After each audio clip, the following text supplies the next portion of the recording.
Dans la France de 1829, alors que Paris bruissait des rumeurs de complot monarchiste et que la noblesse déchue cherchait désespérément à sauver les vestiges de son prestige,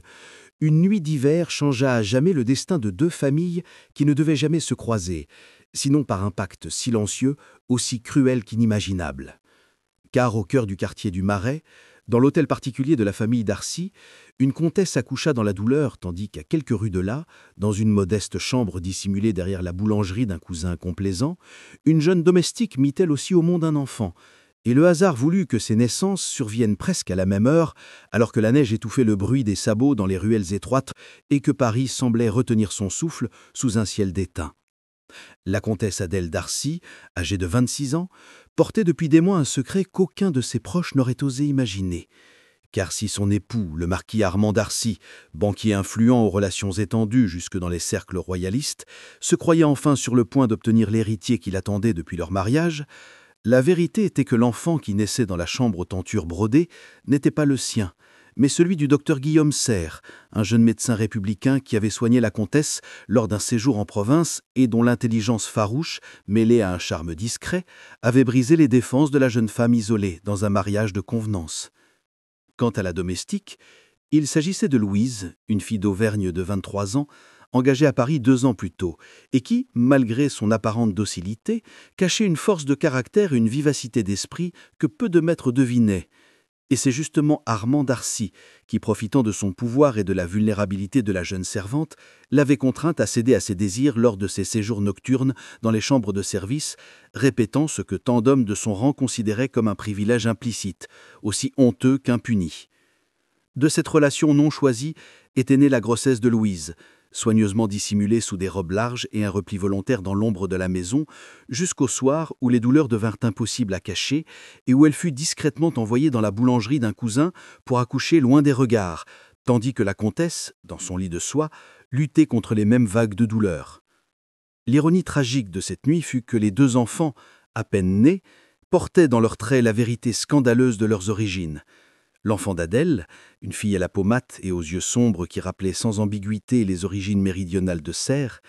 et l'enfant de Louise, un garçon au visage déjà marqué par le nez aquilin des Darcy, copie conforme du marquis.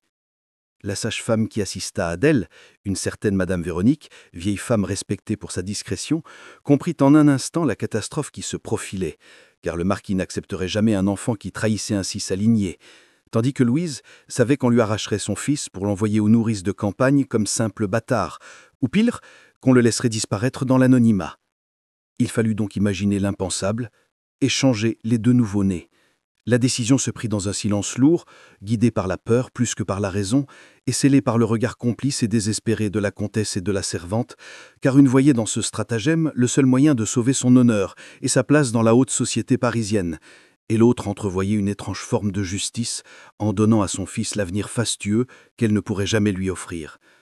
Madame Véronique, consciente qu'elle devenait la gardienne d'un secret capable de renverser des existences entières, prit sur elle d'organiser l'échange avant que le marquis, retenu par des affaires nocturnes avec ses alliés politiques, ne franchisse le seuil de la chambre. Ainsi, le matin du 14 décembre 1829, le marquis Darcy crut découvrir un héritier vigoureux, un garçon la peau claire, qu'il appela Étienne, en l'honneur de son père défunt, ignorant qu'il tenait dans ses bras le fils illégitime né du sang qu'il méprisait, tandis que Louise, ramenée discrètement dans sa chambre de domestique, serrait contre elle une petite fillette qu'elle n'avait pas conçue, mais qu'elle regardait déjà comme sienne, une petite créature fragile, dont les yeux brûlaient d'un éclat étranger à son monde. Le pacte tacite, né d'une panique partagée, allait dès lors lier les deux femmes et la vieille sage-femme dans une conspiration dont aucune ne mesurait encore les conséquences,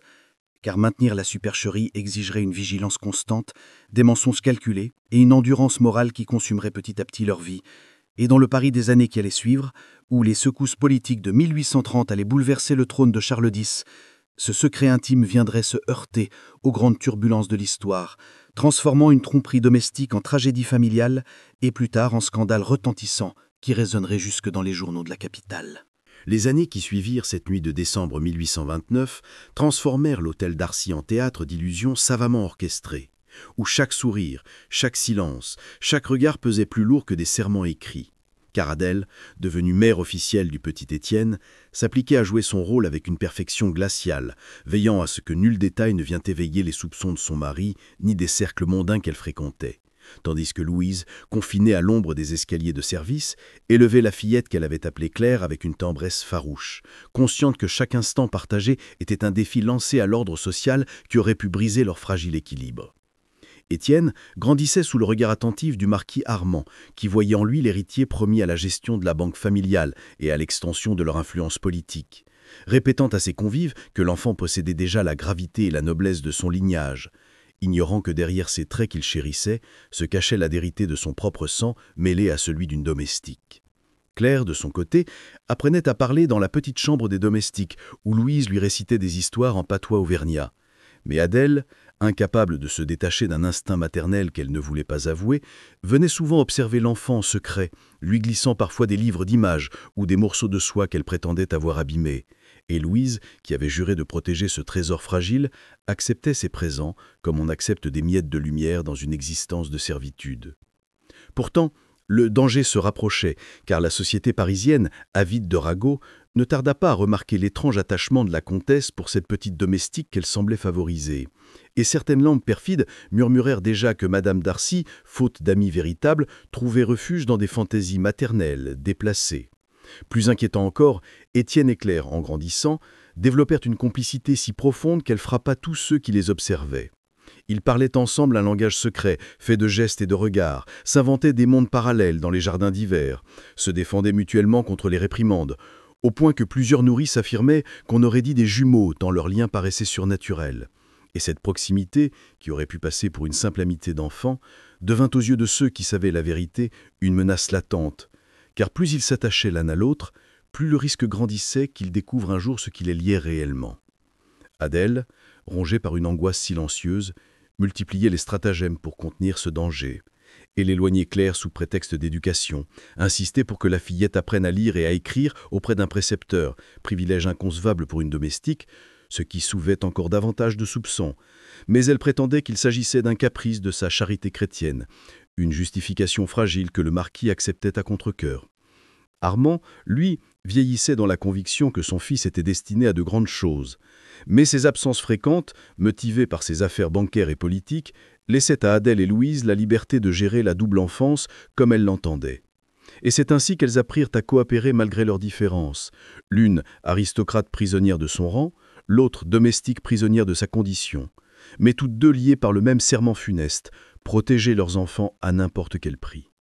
Pourtant, ce fragile équilibre se fissura en 1834, lorsque le docteur Guillaume Serre, que le hasard ramena à Paris après plusieurs années d'exil volontaire, reparut dans la vie de la comtesse, désormais installée comme médecin discret dans le quartier latin. Et lorsqu'il apprit par un ancien confrère qu'Adèle avait donné naissance à un garçon 5 ans plus tôt, il comprit immédiatement la vérité qu'elle avait cherché à dissimuler. Leurs retrouvailles eurent lieu dans l'ombre d'une église désaffectée, où Adèle, le visage couvert d'un voile noir, lui avoua d'une voix tremblante ce qu'elle avait fait, tandis que lui, partagé entre la colère d'avoir été tenu à l'écart et la fascination pour ce fils dont il devinait les traits dans les portraits qui circulaient, lui reprocha son silence, mais se déclara prêt à protéger le secret pourvu qu'il puisse approcher l'enfant. Adèle refusa d'abord, craignant les conséquences, mais elle finit par céder à la pression de cet homme qui connaissait trop bien sa faiblesse, et Serre devint un visiteur régulier de l'hôtel, sous prétexte de consultation médicale, observant Étienne avec un mélange de fierté et de douleur, incapable de réclamer son sang, tandis que le marquis, aveuglé par ses propres ambitions, ne voyait dans cette fréquentation qu'un luxe supplémentaire pour sa famille. Mais la présence du médecin compliqua encore davantage la trame du secret. Car Louise, qui n'était pas dupe, comprit qu'il n'était pas un simple praticien, mais le véritable père de l'héritier officiel. Et elle craignit que cette nouvelle pièce dans le jeu vienne bouleverser l'accord tacite qui protégeait Claire. À mesure que les enfants atteignirent l'âge de raison, leur question devenait plus précise, leur ressemblance plus troublante. Étienne, à 8 ans, montrait déjà une intelligence aiguë, une aptitude aux langues et aux chiffres qui surprenaient ses maîtres, tandis que Claire, bien qu'élevée comme une simple servante, révélait la même vivacité d'esprit et la même élégance naturelle que la comtesse, à point que certains visiteurs chuchotaient qu'elle ressemblait davantage à une petite aristocrate qu'à une fille du peuple. Les dangers de l'exposition grandissaient, et Adèle, obsédée par le maintien de son monde fragile, se mit à élaborer des mesures de plus en plus extrêmes, envisageant même d'envoyer Claire au loin, peut-être dans un couvent en province, pour briser le lien trop évident qui unissait les enfants. Une idée que glaça Louise, mais qu'elle comprit inévitable tant l'orment du scandale s'allongeait.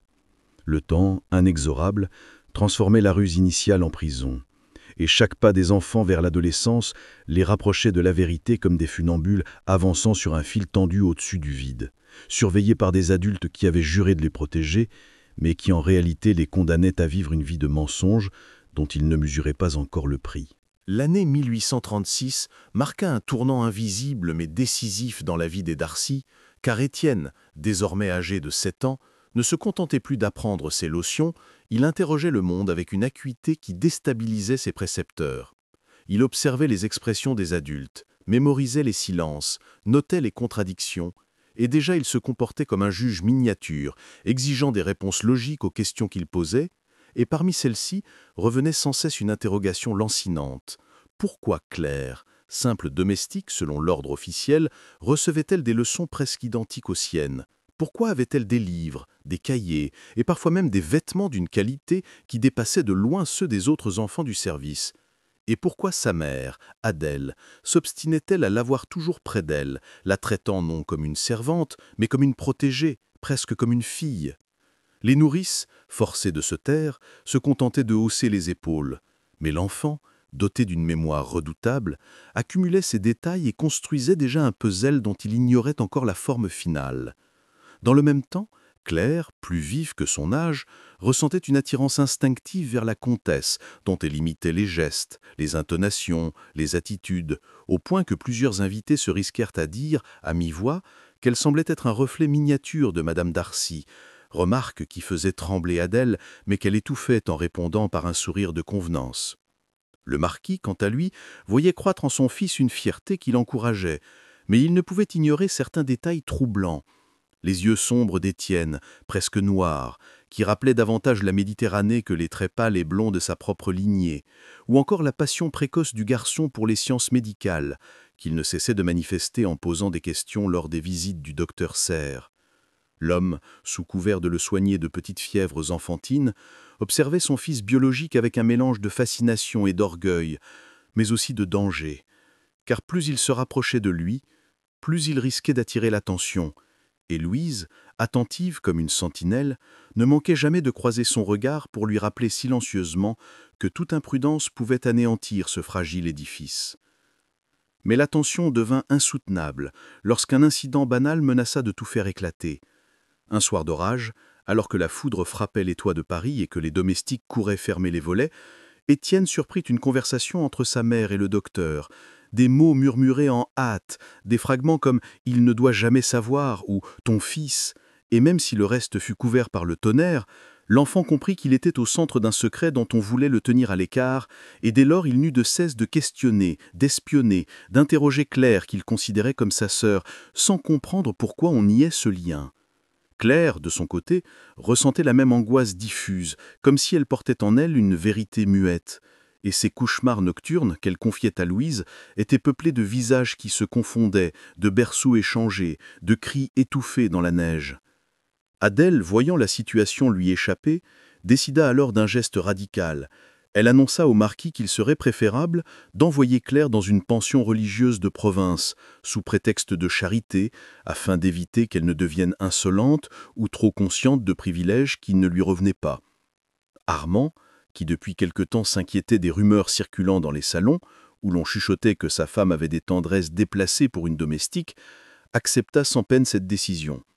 Mais Louise fut anéantie, car cela signifiait qu'on arrachait à l'enfant la seule présence capable de la protéger. La séparation eut lieu dans le printemps 1837, dans un silence douloureux. Claire, vêtue d'une robe sobre, monta dans une calèche en croyant partir pour quelques mois d'instruction, ignorant qu'on cherchait surtout à l'éloigner d'Étienne, lequel, en voyant son ami disparaître derrière la grille, hurla qu'on lui volait sa sœur, un cri qui résonna dans toute la cour et glaça le sang des témoins. Ce départ, loin de calmer les choses, eut l'effet inverse, car Étienne, désormais privé de son double, se referma sur lui-même, refusant de jouer, se montre insolent envers ses maîtres, mais développant en parallèle une intelligence redoutable, comme si le manque affectif avait libéré une énergie intellectuelle qu'il dirigeait vers l'analyse du monde et surtout vers la recherche de ce secret qu'il sentait tapi derrière les murs de l'hôtel. Adèle, rongée par la culpabilité, dépérissait à vue d'œil, son corps s'affaiblissait, ses nuits étaient hantées par le souvenir de Claire, et ses regards vers Louise se chargeaient de reproches muets, car chacune accusait l'autre d'avoir consenti à l'échange initial. Quant au docteur Serre, il commençait à sombrer dans une inquiétante agitation, notant dans ses carnets médicaux des réflexions confuses sur la filiation, le sang et la vérité, comme si la tension de garder un secret si lourd le menait peu à peu à la folie. En 1838, un événement extérieur vint encore compliquer ce drame intime. La mort soudaine du duc de Berry, allié politique du marquis, fragilisa la position de la banque d'Arcy, et Armand, occupé à sauver ses affaires, délaissa son foyer, laissant à son épouse et à sa domestique la charge de gérer les enfants et de maintenir l'illusion. Mais plus les années passaient, plus Étienne se imposait comme une force incontrôlable, posant des questions directes, exigeant des explications, au point qu'à 10 ans, il déclara à sa mère qu'il savait qu'on lui cachait quelque chose, qu'il le découvrirait, et qu'alors il déciderait lui-même de ce qu'il convenait de faire. Dans ce défi d'enfant résonnait déjà la voix d'un juge implacable, et Adèle comprit avec effroi que le piège qu'elles avaient tendu au destin allait se refermer sur elle, car ce garçon qu'elle avait voulu sauver à travers le mensonge était devenu assez lucide pour transformer leur secret en arme, et dans son regard brûlait déjà une détermination qui annonçait que l'histoire, tôt ou tard, s'écrirait dans le sang et la ruine des illusions. L'année 1839 s'ouvrit sur un Paris en proie aux secousses politiques. Les salons bruissaient des échos de complots républicains, tandis que la monarchie de Juillet vacillait sous les critiques. Mais derrière les hautes fenêtres de l'hôtel d'Arcy, c'était un autre drame qui se tramait, plus secret, plus corrosif que les luttes parlementaires.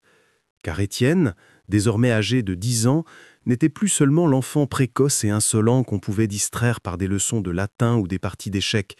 Il était devenu un observateur méthodique, capable de relier les fragments de vérité qu'il avait glanés depuis des années. Et lorsqu'il mit la main par hasard sur un carnet oublié du docteur Serre, dans lequel figuraient des notes ambiguës sur l'enfant de décembre et l'échange nécessaire, il comprit que ses soupçons n'étaient pas des fantaisies, mais l'ombre d'un secret colossal. Il ne savait pas encore tout, mais assez pour interroger Louise d'un ton qui la glaça. « Pourquoi m'avez-vous toujours regardé comme si j'étais autre chose qu'un maître ?» Question à laquelle elle ne sut répondre qu'en détournant les yeux, ce qui eut pour effet de confirmer au garçon qu'il touchait juste. Adèle, informée de cette découverte, crut défaillir car elle voyait déjà la menace d'un scandale public. Et pour tenter de reprendre le contrôle, elle convoqua Claire, alors âgée de 9 ans et pensionnaire au couvent de Saint-Denis sous prétexte d'une fête religieuse, mais en réalité pour jauger si la fillette, qu'elle n'avait pas vue depuis 2 ans, n'éveillait pas aussi des soupçons dangereux. La rencontre fut bouleversante. Claire, fine et vive, ressemblait encore davantage à Adèle,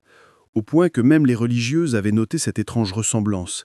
Et lorsqu'Étienne la retrouva, il éclata en larmes, répétant qu'on lui avait volé sa sœur, criant devant témoins une vérité qui n'aurait dû appartenir qu'au silence. Dès lors, le cercle se resserra. Le marquis, alerté par des rumeurs persistantes, interrogea sa femme sur l'attachement incompréhensible qu'elle nourrissait pour cet enfant de domestique. Et Adèle, prise de panique, osa lui suggérer de la placer à l'étranger, peut-être en Suisse, ce qui ne fit qu'attiser la méfiance d'Armand, qui commençait à surveiller davantage son épouse et à questionner les domestiques. Mais le plus dangereux restait Étienne, dont la curiosité prenait la forme d'une enquête véritable. Il fouillait la bibliothèque, il comparait les registres de naissance, il interrogeait les anciens serviteurs sur la nuit de décembre 1829, et il consigna ses découvertes dans un cahier secret qu'il cachait dans une cavité du grenier, un cahier où il écrivait de sa main enfantine des phrases glaçantes telles que « Ils mentent tous, mais je trouverai. Claire est plus qu'une sœur. » ou encore « Le docteur est mon vrai père. » Louise, terrifiée, supplia Adèle d'agir avant que le garçon ne révèle tout au marquis. Mais la comtesse, prisonnière de son propre piège, ne savait plus quelle décision prendre. Devait-elle éloigner définitivement Claire, quitte à la sacrifier une seconde fois, ou devait-elle risquer de tout avouer à Étienne pour gagner son silence? Le docteur Serre, lui, sombrait dans une folie alimentée par l'alcool, griffonnant dans ses carnets des plans incohérents, allant jusqu'à écrire qu'il faudrait peut-être supprimer l'enfant pour sauver tous les autres. Projet monstrueux qu'il n'osa jamais réaliser, mais qui transpirait de chacun de ses regards fiévreux. En 1840, Étienne, âgé de 11 ans, découvrait par hasard un paquet de lettres dissimulées derrière un tableau du salon, lettres échangées entre sa mère et le docteur à l'époque de sa naissance, où apparaissaient les mots « pacte »,« échange » et « silence », assez clairs pour qu'il comprenne que sa vie reposait sur un mensonge. Et le soir même, il affronta sa mère dans la bibliothèque, déposant les lettres sur le bureau et déclarant d'une voix glaciale qu'il savait tout, qu'il n'était pas l'enfant qu'on prétendait, que Claire n'était pas ce qu'elle semblait, et qu'un jour il révélerait la vérité au monde entier. Adèle, brisée, tenta de l'implorer, de lui expliquer que tout avait été fait pour le protéger, mais il la toisa avec le mépris d'un adulte et non d'un enfant, prononçant une phrase qui résonna comme une condamnation. « Je vous jugerai comme on juge un criminel. » À partir de ce jour, l'hôtel Darcy se transforma en champ de bataille invisible, où chaque geste était une manœuvre, chaque parole une stratégie. Étienne tenait ses carnets comme des armes, Adèle s'épuisait à inventer des mensonges plus subtils, Louise vivait dans la peur de voir la vérité éclater, et Claire, revenue brièvement de son couvent pour les fêtes, observait avec une lucidité croissante les regards croisés des adultes, pressentant que son destin était lié à un secret qui la dépassait. Le marquis, de plus en plus suspectant, engagea un notaire pour réviser les papiers de famille. Et il tomba sur des incohérences dans les registres médicaux de 1829, des incohérences qui portaient la signature du docteur Serre, ce qui l'amena à s'interroger sur la proximité de sa femme avec ce médecin. Ainsi, l'étau se refermait, et chacun savait qu'il suffirait d'un mot, d'un geste imprudent pour que le fragile château de cartes s'effondre. À la fin de 1841, lors d'une réception donnée en l'honneur d'un ministre, Étienne, âgé de 12 ans, osa briser le vernis mondain en déclarant à haute voix devant une assemblée médusée que les Darcy ne sont pas ce qu'ils prétendent, provoquant un silence de glace qui scella définitivement la conviction qu'un scandale couvait dans cette maison. Et tandis que les invités échangeaient des regards lourds de sous-entendus, Adèle comprit que le moment qu'elle avait tant redouté approchait. Le secret, né d'une nuit de neige 10 ans plus tôt, allait éclater sous les lustres d'un salon parisien, et il n'y aurait plus de retour possible. L'année 1842 marqua l'explosion tant redoutée, car le scandale jusque-là contenu entre les murs épais de l'hôtel Darcy s'infiltra dans les ruelles de Paris et jusque dans les colonnes des journaux avides de rumeurs. Tout commença lorsque le notaire du marquis, maître de l'Orme, convia son client à examiner certains registres, car il avait découvert, en croisant les actes de naissance et les rapports médicaux, une discordance qui ne pouvait être attribuée au hasard. Le docteur Serre avait signé 2 documents contradictoires le même jour de décembre 1829, l'un indiquant la naissance d'un garçon vigoureux, l'autre faisant allusion à un nourrisson féminin confié à une domestique. Et lorsqu'Armand vit de ses propres yeux ces papiers, il sentit le sol se dérober. Il accusa sa femme d'adultère, le docteur de trahison, et jura qu'il mènerait cette affaire devant la justice royale s'il le fallait. Mais Adèle, dans un élan désespéré, tenta de gagner du temps en implorant un délai, promettant des explications que son mari n'était plus disposé à écouter. Étienne, qui depuis des mois préparait son propre dossier, saisit cette occasion pour affirmer haut et fort qu'il connaissait la vérité, qu'il avait été trompé depuis sa naissance et qu'il avait accumulé les preuves dans ses cahiers. Un geste théâtral qui terrifia Adèle car elle comprit que son fils, en quête de justice, était prêt à brûler la maison entière pour assouvir sa soif de vérité. Louise, désormais au centre du cyclone, fut convoquée par le marquis qui l'interrogea brutalement, exigeant qu'elle avoue ce qu'elle savait. Mais la servante, prisonnière d'un serment de silence et de loyauté maternelle, se mura dans des réponses vagues, ce qui ne fit qu'attiser la colère de son maître. La rumeur franchit bientôt les murs. Les voisins parlèrent, les domestiques chuchotèrent, et bientôt tout le Marais savait qu'un mystère entourait la naissance de l'héritier Darcy. Mystère lié à une domestique et à un médecin compromis. En février 1843,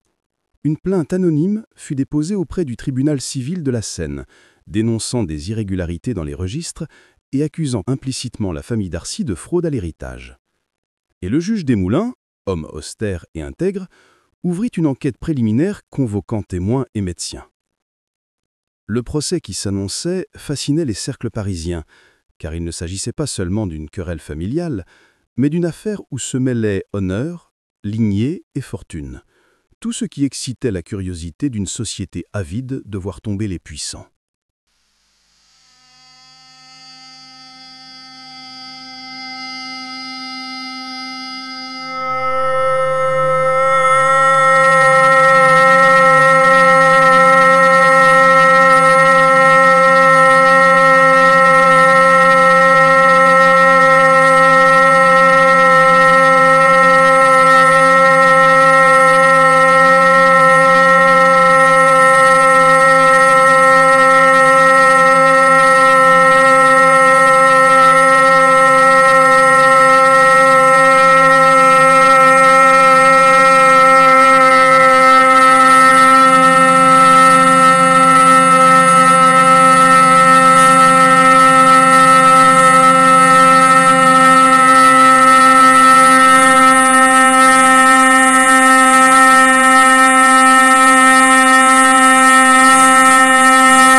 Les années qui suivirent le procès de 1843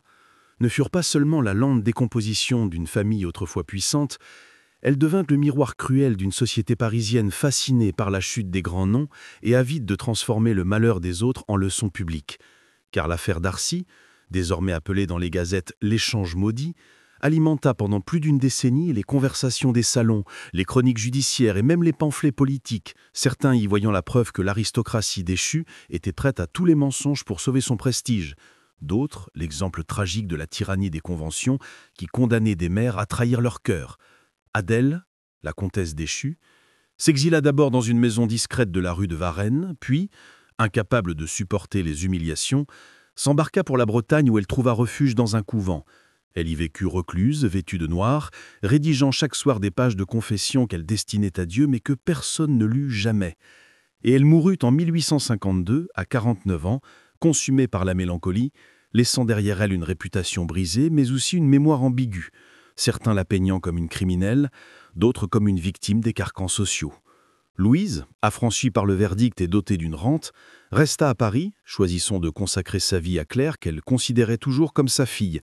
Même si la société la saluait désormais comme demoiselle Darcy, elle ouvrit une petite pension pour jeunes filles défavorisées, utilisant l'argent de sa rente pour offrir à d'autres ce qu'on avait tenté de lui refuser. Et ceux qui la cognaient à cette époque dirent qu'elle demeurait une femme d'une dignité farouche, marquée par la douleur, mais animée d'une volonté inébranlable de protéger les siens. Étienne, lui, vécut une destinée plus complexe encore, car s'il avait obtenu justice en brisant le mensonge, il avait aussi détruit la maison qu'il avait élevée, et cette conscience pesait sur lui comme une malédiction. Après la mort du marquis, il fut envoyé étudier le droit à Lyon, financé par la part d'héritage qu'on ne put lui retirer, et il devint rapidement un brillant juriste spécialisé dans les affaires de succession et de filiation, paradoxalement obsédé par les lois qui avaient condamné son propre nom. Ses plaidoiries, célèbres dans les cours de province, dénonçaient l'arbitraire des classifications sociales et le poids écrasant des apparences. Mais derrière cette réussite se cachait un homme solitaire, incapable de nouer des liens affectifs stables, méfiant envers toute forme d'amour qu'il associait à la tromperie. Et lorsqu'il mourut en 1879, à 50 ans, on découvrit dans son bureau des carnets où il avait consigné chaque étape de l'affaire Darcy, depuis ses premiers soupçons d'enfant jusqu'à la condamnation finale, des pages remplies d'une écriture rageuse, parfois tremblée, où il affirmait que la vérité l'avait libéré, mais qu'elle l'avait aussi condamné à une vie d'isolement, car personne ne voulait partager l'existence d'un homme qui avait publiquement renié sa propre mère. Le docteur Serre, quant à lui, après avoir été chassé de Paris par l'opprobre, erra de ville en ville, tentant de l'eau construire une carrière, mais son nom associé au scandale le précédait toujours. Il finit ses jours à Marseille en 1857, dans la pauvreté et l'oubli, murmurant selon les infirmières qui l'assistaient les prénoms d'Adèle et d'Étienne jusqu'à son dernier souffle. L'hôtel Darcy, vidé de ses fastes, fut vendu à un industriel du textile qui en fit des bureaux, et les habitants du Marais racontaient qu'on y entendait encore, certains soirs d'hiver, les pleurs d'un enfant et les chuchotements d'une femme implorant le silence. Le juge Desmoulins, qui avait présidé au procès, publiait dans ses mémoires un chapitre entier consacré à l'affaire, affirmant qu'elle lui avait révélé combien la loi pouvait être cruelle lorsqu'elle se heurtait au secret du sang, et combien les conventions sociales pouvaient transformer des mères en conspiratrices et des enfants en juges.